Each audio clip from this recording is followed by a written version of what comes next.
Quick thing about me, my name is Bear. I was born in New Orleans in 1970. That makes me 48 years young. I'll wait for the gasp.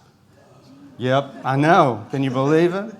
But growing up there, I grew up in Mandeville across the lake, and my brother gave me the name Bear because my favorite football team was the...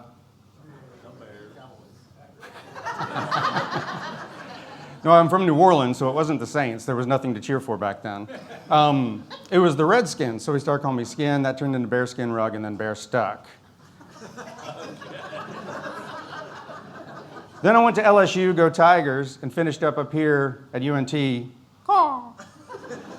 little bit about me, because you can't love somebody you don't know. So now you know me, you have to love me, right? It's the law. We're all about laws, right? Because we're Christians. All right, so this morning, Chris isn't up here, so we're going to have a little fun, all right? Is that okay? Y'all want to have some fun? Yeah. Wait, no. Y'all want to have some fun? Yeah, we do. Okay. We got to have a few ground rules first, though, okay? No punching, no kicking, no eye gouging, no fish hook. Just kidding.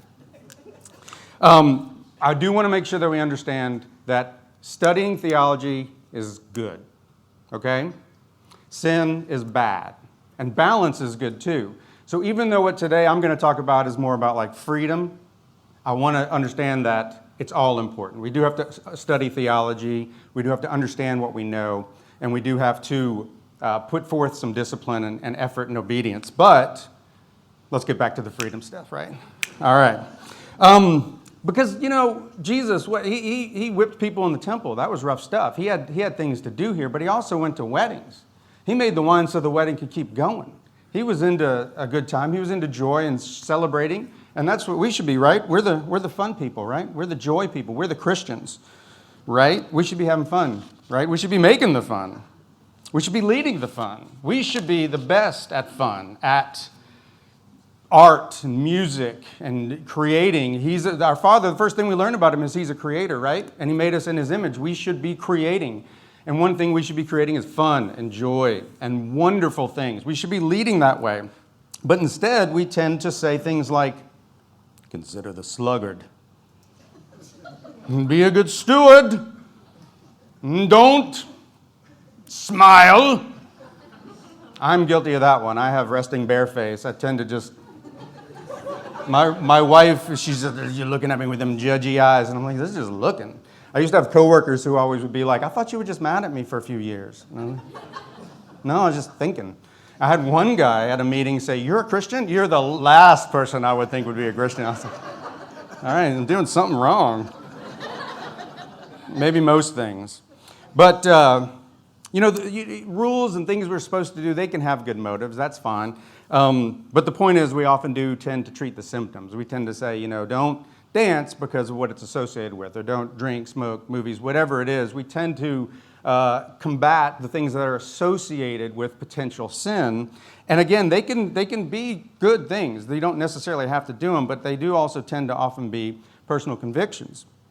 We also say, maybe don't associate with the bad element of people, but Jesus did. Jesus was hanging out with the tax collectors and the prostitutes, and when was the last time you hung out with tax collectors and prostitutes? Probably not recently, but he was a good influence on them. He knew how to influence them without being influenced because he was pure of heart. Now, we're not Jesus, but we can love the unlovable. We can go out there and love what I call would be a radical love, Jesus' love, a dangerous love. He almost got killed multiple times for things he was doing out of love for people that were undesirable. These are all things that we can be doing. And fortunately, his work is finished. The first point I want to make is that he wants our joy. He wants that for us. In John 15, verse 11, he says, these things I've spoken to you so that my joy may be in you and that your joy may be made full. He wants our joy more than we want it. He wants our joy in a way that he wants it to be, we don't even know about. We can't even really necessarily understand, but he wants it to be full, and he wants it to be from him. We also have freedom. He has given us freedom. Galatians 5:1 is where we'll be spending most of our time in Galatians 5, if you want to turn there. If you don't, no judgment. It's okay. They're going to be up here. And I'll even read them, so you can close your eyes.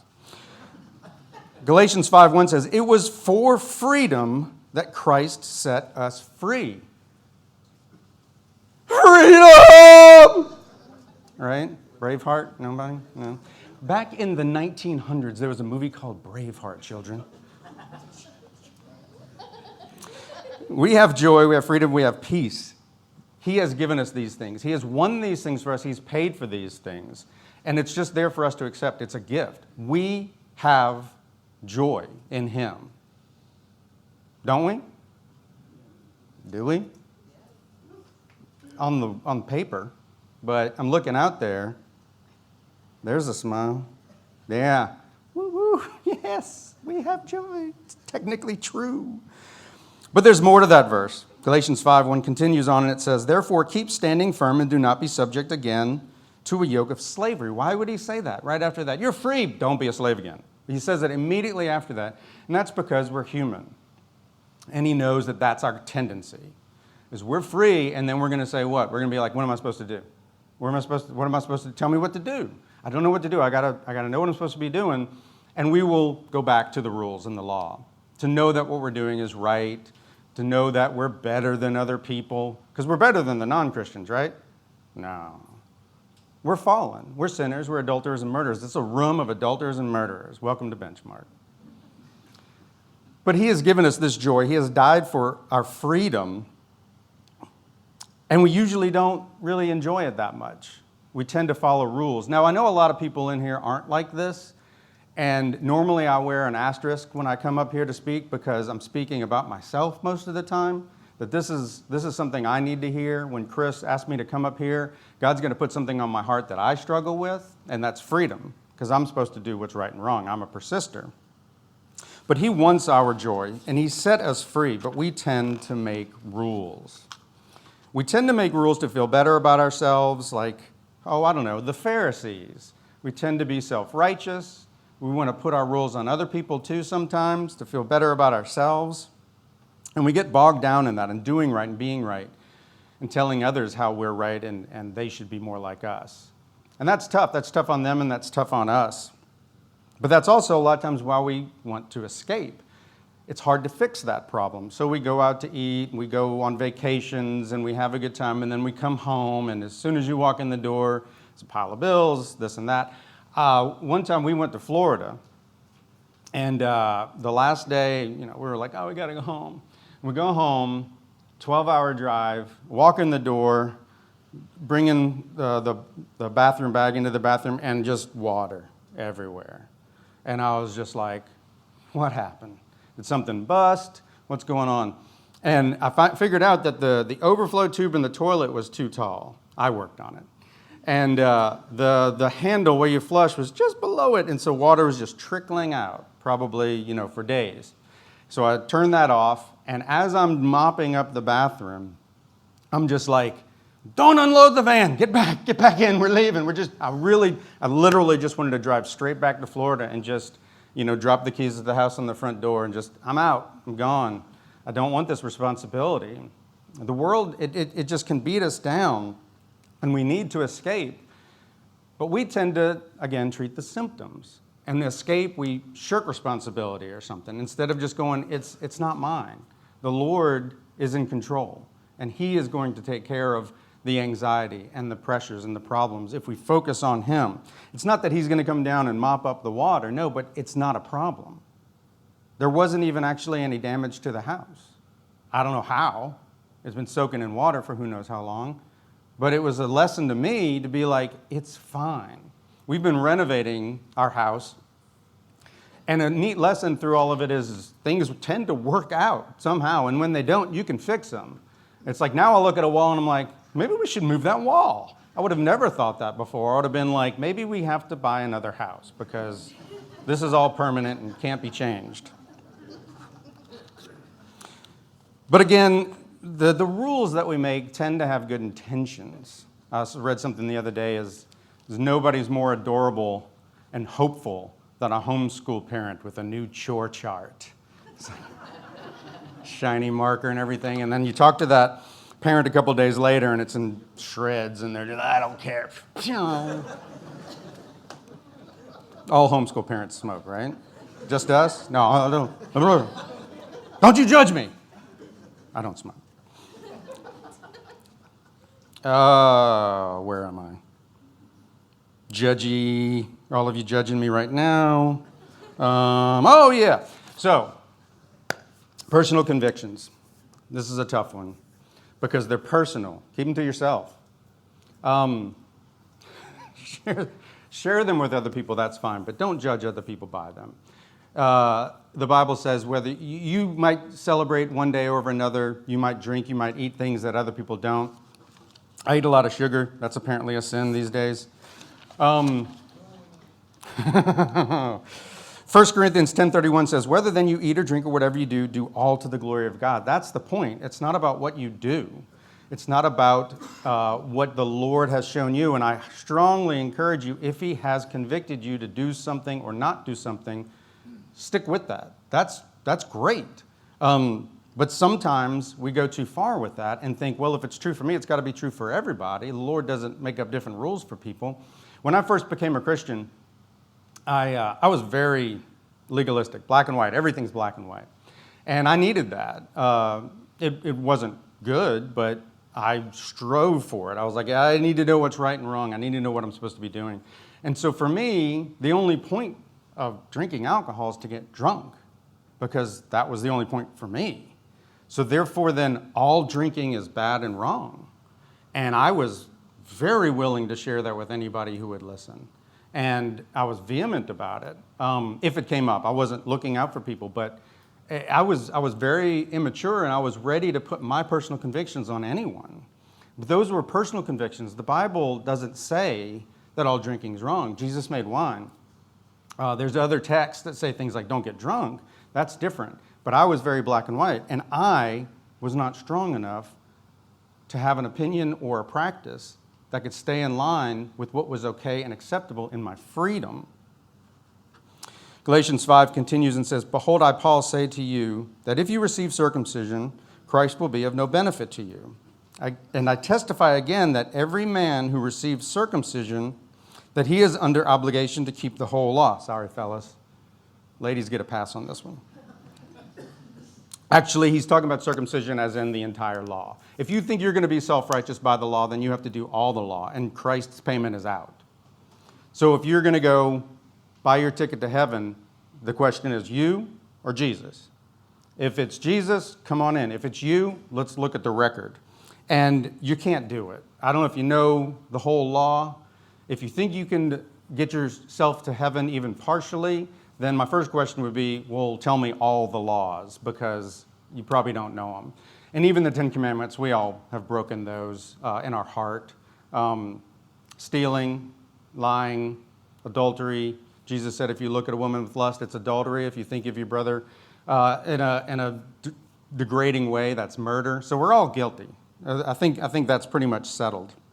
So we were all under the law until grace came. Galatians 3:23 says, now before faith came, we were held captive under the law, imprisoned until the coming faith would be revealed. That's what he set us free from. That's what our freedom is from the law. We are free from the law not to make ourselves slaves again.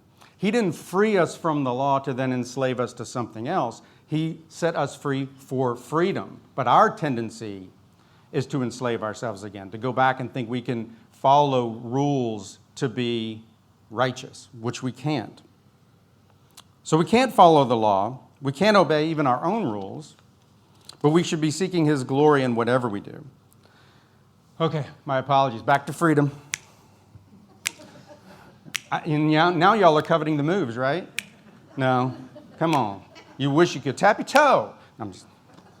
John 8:36 says, so if the Son makes you free, you will be free indeed. And if you are freed by the Son, then you are free indeed. Your salvation in heaven is secure. You are free. You're not under the law, but, there's always a but, right? But don't sin. You skip down to verse 13 and 14. For you were called to freedom, brethren, only do not turn your freedom into an opportunity for the flesh, but through love serve one another. For the whole law is fulfilled in one word, in the statement, you shall love your neighbor as yourself. So he's given us these caveats. You're free, but don't go back to the law. You're free, but don't sin it up, because that's our tendency, right? One of those two things. We're going to run to the law so we know we're right, or we're going to run to sin because we don't care. So he's given us these warnings. These are not what you're supposed to do with your freedom. You can't fulfill the law, and you can't fulfill the law of loving one another. He says it's all about that one word, love.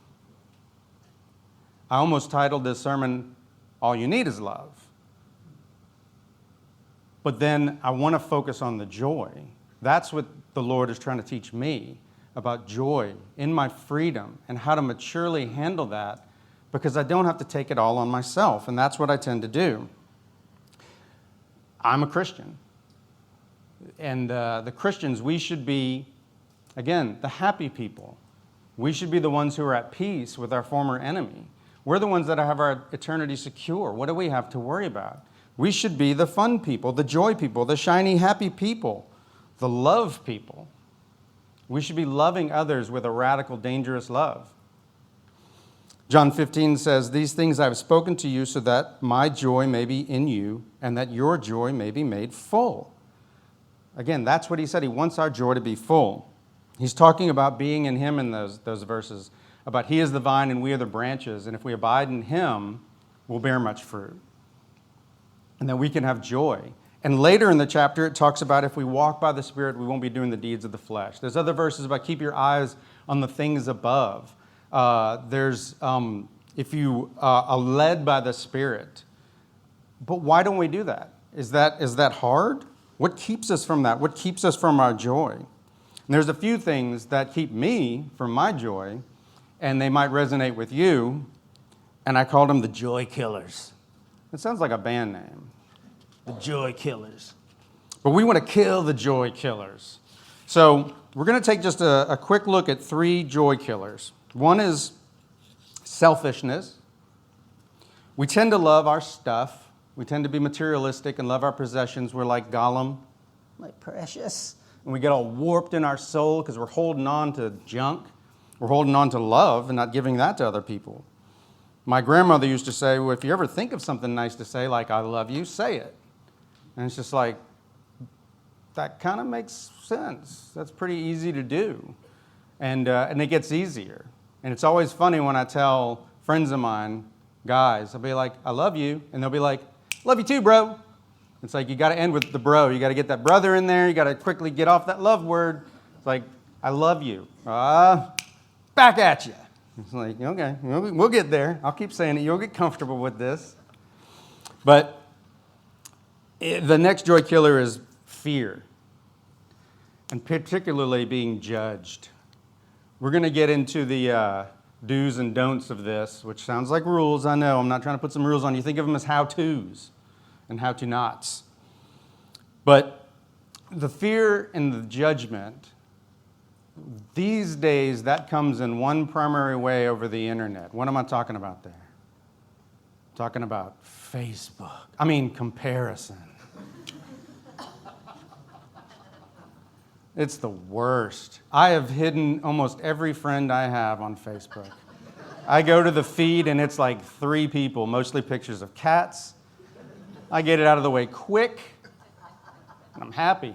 And it doesn't look like anybody's up to anything. And I feel good about myself. It's what I need. It's what I need to do.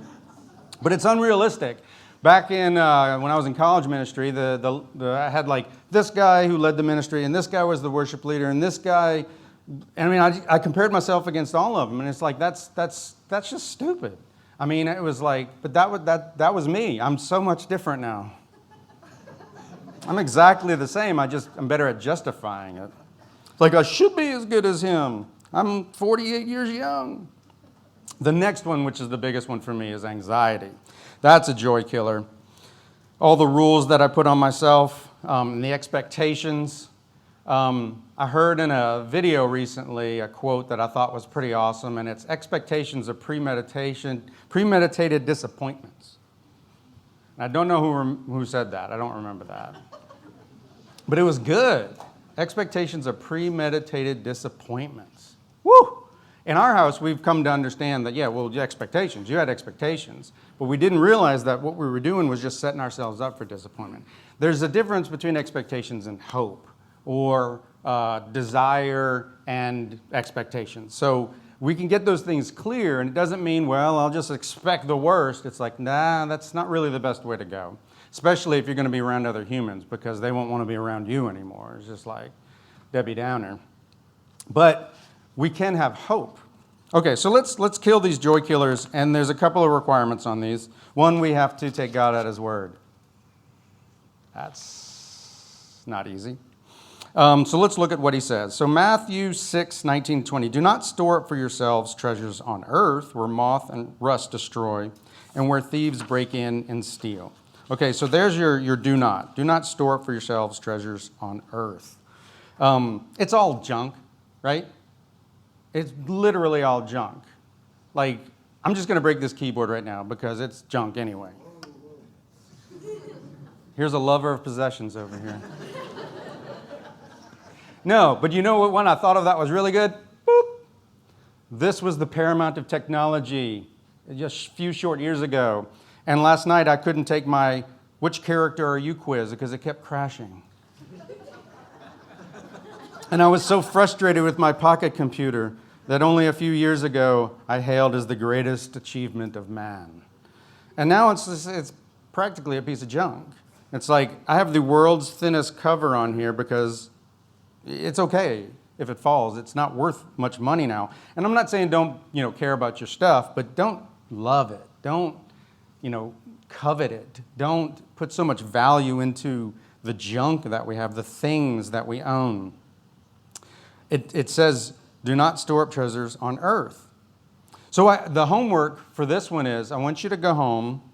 It's all going to burn up anyway. I want you to go home, take something you love, and burn it. You don't have to do that. But think about it. Mentally burn it. And then call me, I'll come pick it up. Luke 6:38 says, give and it will be given to you.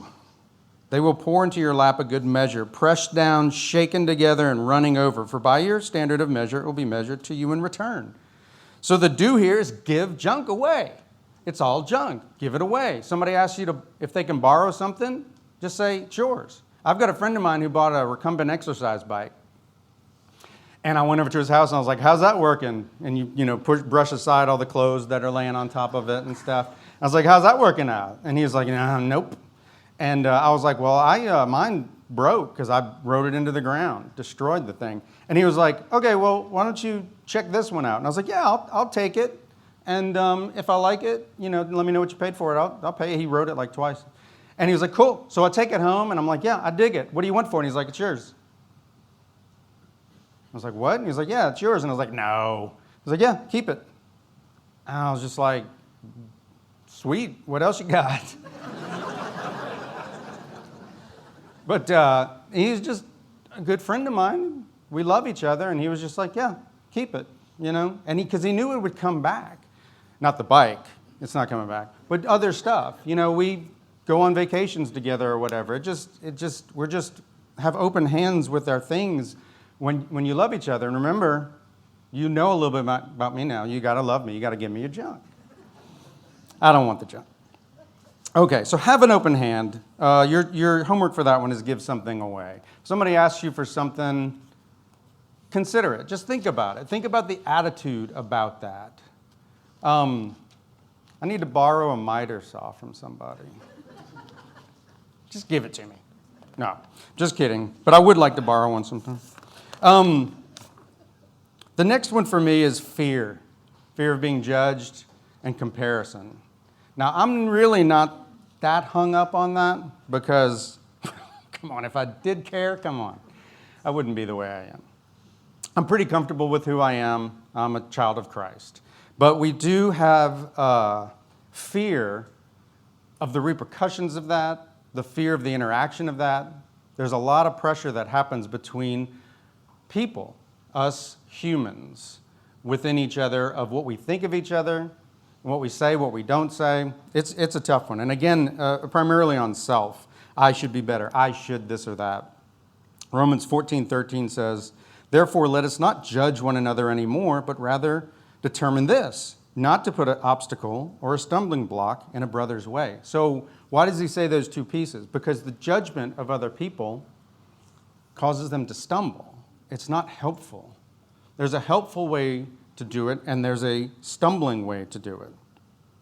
And it's also with yourself.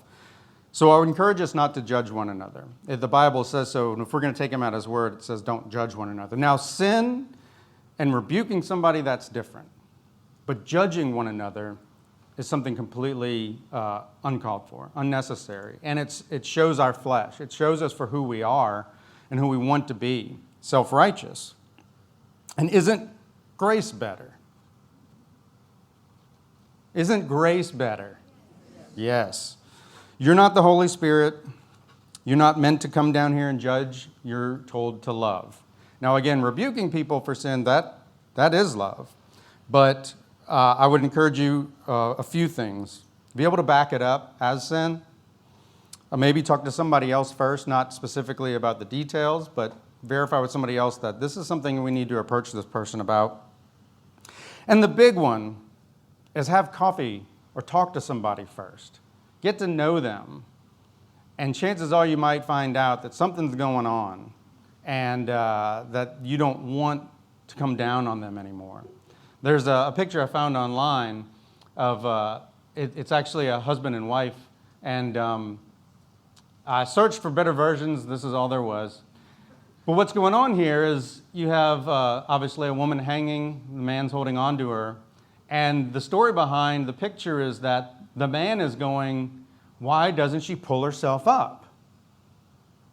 Because he can't see that there's a snake biting her arm. And she's thinking, why doesn't he use his strength and pull me up? Because she can't see that there's a boulder on his back and all this pressure that he can't even hardly breathe. And this is a lot of times what's going on with people. We don't know their story. We don't know what they're going through. And it can be very difficult to have these types of problems and live this, perfect life. So if you find somebody that maybe isn't doing as well as you think in their behavior, maybe there's a problem going on, and you can find it out. And I could almost guarantee you, if you stop to get to know them and visit with them, that you'll want to show more grace than judgment. And I'm saying that, again, for me, and I'm also saying that in a sense of we don't want to judge. So what are some things we can do to help us not judge? And one thing is get to know somebody. When you know somebody, you love somebody. That's why all the nerds in all the 80s movies got the girl. He just pestered them till they got to know him, and then they had to love him. At least that's what I'm going to believe. That's worked with my wife. I know Chris got a wife out of that. So don't judge others, even yourself. Grace is better. There's a great saying I love, the dance like no one is watching. I tried to find some pictures, but man, we would have judged those people hard. All this stuff. Man, I got Mo to do one in a parking lot sometime, and some strangers in the background just like. But I would almost say also live like no one is watching. Not that the Lord isn't watching. He is watching. You could say live for an audience of one, but love like no one is watching. And dance like no one is watching. But I got a lot of people watching and a camera on me. So I'm going to stop. The Westminster Shorter Catechism says, what is the chief end of man? Man's chief end is to glorify God and to enjoy him forever. That's our chief end. John Piper says it as man's chief end is to glorify God by enjoying him forever. We are meant for joy. We are meant for love. These are the things that we can freely accept and freely give. We're not going to have less love because we gave some away. We'll probably have more. So the to-do here is something we can do right now. I want you to think of somebody else, not yourself, that maybe doesn't fit your mold. You're welcome to close your eyes and think of somebody that maybe is a little bit different. Maybe they have tattoos. Maybe they have long hair. Maybe you just need to accept this person as they are, made in the image of God. Really? You got a problem with this? With this? You were thinking, oh man. Genesis 1:27 says, God created man in his own image. In the image of God he created him. Male and female he created them. We're made in the image of God, and that's about the most wonderful thing outside of our salvation that there is, that we're made as in the image of the Creator. We have dignity and value, each one of us, and we should see ourselves and each other that way, not as a high attitude of self-righteousness, but of acceptance, of we are loved by Him and therefore have value. He doesn't love us for our value. We are valuable because He loves us. So the next do is to see yourself and others as God does, as co-heirs with Christ, as a sinner, but as an adopted child of Christ. God loves you. I love you. Nobody? Thank you. Thank you, Dustin. Wow. But that makes you valuable. I got another verse in Timothy. 1 Timothy 4:12, it's not on the screen. Do not let anyone look down on you because you are young. And the idea here is that Timothy was a young pastor where he was. And it would be easy to look down upon him for that. There's a lot of reasons on this earth that we can look down upon people, or people might look down on us. But we don't have to accept that. We are children of God. We are co-heirs with Christ. We're children of the King. I mean, you can imagine like a prince being on the playground and one kid saying like, my dad could beat up your dad. And it's like, my dad could behead your dad. It's like, we don't have to brag about it. Our dad is the King. We can just accept it and we can know who we are. There's a concept of immunity that works on the personal level as well. Immunity requires differentiation. If you know who you are and your beliefs and are confident in those, then it's very easy to be around people that disagree with you, because it doesn't invade you. You can disagree and be at peace with that. If you're not, you start throwing punches. That's when you get angry and hurt and upset with people. But when you're confident in who you are, a child of God, and you know that and are secure in that, you can be around anything and be okay because you know where your value is. That personal differentiation and immunity is an incredibly powerful tool that will give you freedom to be around other things and influences without feeling invaded or the need to attack. It's a very powerful concept. And if you're interested in more of that, I've got a couple of books that will really allow you to understand how to get this personal immunity. And it actually allows you to love others more because you can be around them without losing yourself. Knowing who you are allows you to be closer to other people because you no longer feel or fear this invasion of who you are and an attack, because it's not. Okay, now this is my big one, anxiety, the joy killer of anxiety. Philippians 4, 6, and 7 says, do not be anxious about anything, but in every situation by prayer and petition with thanksgiving, present your requests to God, and the peace of God, which transcends all understanding, will guard your hearts and your minds in Christ Jesus. Okay, so that one's settled. We're not going to be anxious anymore, right? Done with that one. Have you heard that verse before? I've memorized that verse and many others just like it, and I am the most anxious person you're ever going to meet. Everybody says, oh, you're so laid back. And I'm like, oh, you don't know me at all. I am a very anxious person. I'm getting better. I am getting better. It's a simple concept, don't be anxious, but it's not easy. It's very, very difficult. And it chokes out our love.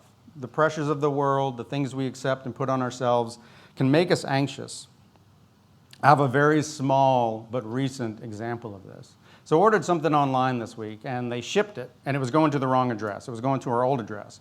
And so I'm on UPS.com, and I'm like updating the address, and it's like, great, we're going to send it to the new address. And then I go to check the details again, and it's going to the old address. I'm like, no. So I'm calling them, and they're like, oh, the seller said, mark this, can't change the address. You got to call the seller. I get in touch with the seller. They're like, you got to call UPS. Everybody's pointing at each other. It's not getting done. But when I update it online, it says, yeah, we're going to go to the new address. And then I see it says, unable to deliver, the buyer has moved. And I'm like, yeah, and I'm trying to tell you where. And it just kept going. And meanwhile, literally, I'm then switching over to another program on my computer, preparing this message. And I'm all anxious about whether or not we're going to get this box. And I'm like, doing this part on anxiety. I'm like, when is that package going to get here? And it's like it really matters. It's that big of a deal. It's not like a human soul is in this box. So I'm all worked up, and then I was like, you know what? It's going to be okay. It's going to be okay. Even if it has to go all the way back to the shipper and I have to pay something extra to get it shipped again or whatever it is, it's going to be all right. And so yesterday I thought about it. I was like, don't do it. Just let it go and go try to enjoy life. So I go outside, and instead of trying to enjoy life, I did yard work. And I'm doing yard work all this time, and I'm just like, what about that package? I'm like, don't worry about it. And I see UPS truck go by. And I'm getting all upset. And then I finish the yard work. I go inside, and there's the box. It got delivered when I didn't even notice it. I was like, there it is. And my wife's like, yep. And I'm thinking, that wasn't enough. This is God is true. I don't have to be anxious. And it's like, well, yeah, he said, let's see, where was that? Yeah, it's in the Bible a bunch of times. Don't be anxious. And here's my takeaway, because I could never differentiate the two of anxiety and worry and getting something done. To me, it was like, somebody has to worry about this, or it's not getting done. I'll do it, because I'm awesome. It's like, no, nobody needs to worry about it. It probably will get done. And if it doesn't, God uses all things. Trust him. And to be able to even have that thought in my head is mind-blowing for me, because I am a giant ball of anxiousness. 1 Peter 5 says, casting all your anxiety on him because he cares for you. And that's simple. That's such a simple statement. And it says all anxiety. It doesn't say don't do anything. It doesn't say don't care. It just says anxiety is not for you. It's not yours. Still do the thing. Take it seriously. Be responsible. All that kind of stuff. You can do that without anxiety. And I'm learning how to do that without anxiety. But it's tough. So the do there is cast anxiety on him. And how do we cast our anxiety on him? Well, there's a bunch of texts, but Philippians 4:8 says a good one. Finally, brethren, whatever is true, whatever is honorable, whatever is right, whatever is pure, whatever is lovely, whatever is of good repute, if there's any excellence, and if anything worthy of praise, dwell on these things. So we replace those thoughts with good thoughts. Again, simple logic. We just have to choose to do it, and I'm the worst at that. I'm like, no, I'm going to bang my head against the soil a couple more days. Then I might listen to some music and feel better. It's like, no, I'm just going to determine myself to work through this. My anxiety will propel the solution to my side. I'm the worst, but I'm getting better. But the idea is focus on him. Keep your eyes set on the things above. And he made some wonderful things. He made trees. He made birds. We've got ducks in our yard, and they're so cool just looking at them and their glimmeriness. No shooting them, please. And water, the beach, songs, music, food, art. I mean, there's so many wonderful things that we can replace these thoughts with that he's given us. He cares about beauty. He made colors. He made beauty. He made humor. He made it all. And we can replace these anxious thoughts with thoughts of him and what he's done. And as powerful as that can be, it can be very freeing. So the anxiety is not yours.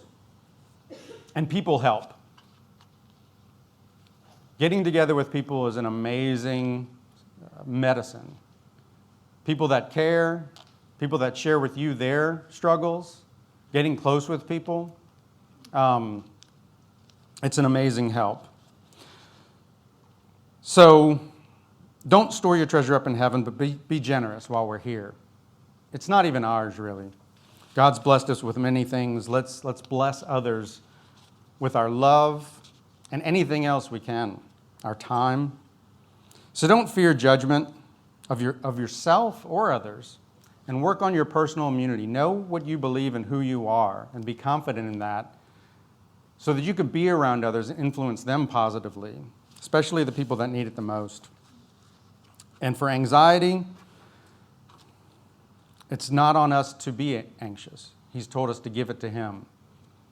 And again, that's the one I struggle with the most. So let's get together and talk about it, because that's my biggest one. That is the anchor around my heart that's trying to drag me down. But again, Galatians 5:14 says, "For the whole law is fulfilled in one word in this statement: you shall love your neighbor as yourself." The wise young ruler asked, well, who's my neighbor? Because apparently he knew how to love somebody as himself. Probably not, but he was getting into technicalities. But how do you love somebody as yourself? Well, how do you love yourself? When I'm hungry, I eat. I take care of myself. When I can, I buy myself gifts. I pamper myself. I get a facial, and no, I'm done. Despite appearances, no, I'm not taking that good care of this. But if you can love somebody else as yourself, you're fulfilling the law. Well, that, my friend, I'm sorry, is impossible too. But we're fallen. We're still human. We're not going to be perfect. But that's the strive, not the rules, but the spirit of the law. Love others as yourself and love God with all your heart, soul, mind, and strength. So while we're here for joy, while we're here for freedom, we're here to love. And I encourage you to get together with other people. You can't be loved without other people, and you can't be loving other people without being with those people you're trying to love, and that hopefully they're trying to love you too. That's the next tattoo I'm getting. I don't remember who said that either. That's a good quote. But so I want to love y'all. I hope y'all want to love each other. I love being here at Benchmark. If you need to get together with anybody, my contact information is going to be up there, I think. That email address is not very readable, but my phone number spells that right there, so easy to remember. So let's get together. Let's hang out. I care about you, and I want to know you, and I want to love you, and I want to grow together. So hopefully we all do. Hopefully we can have a lot of times where we're getting together and loving each other and sharing our joy with each other. I do love getting together with y'all, and I hope we can do more of it.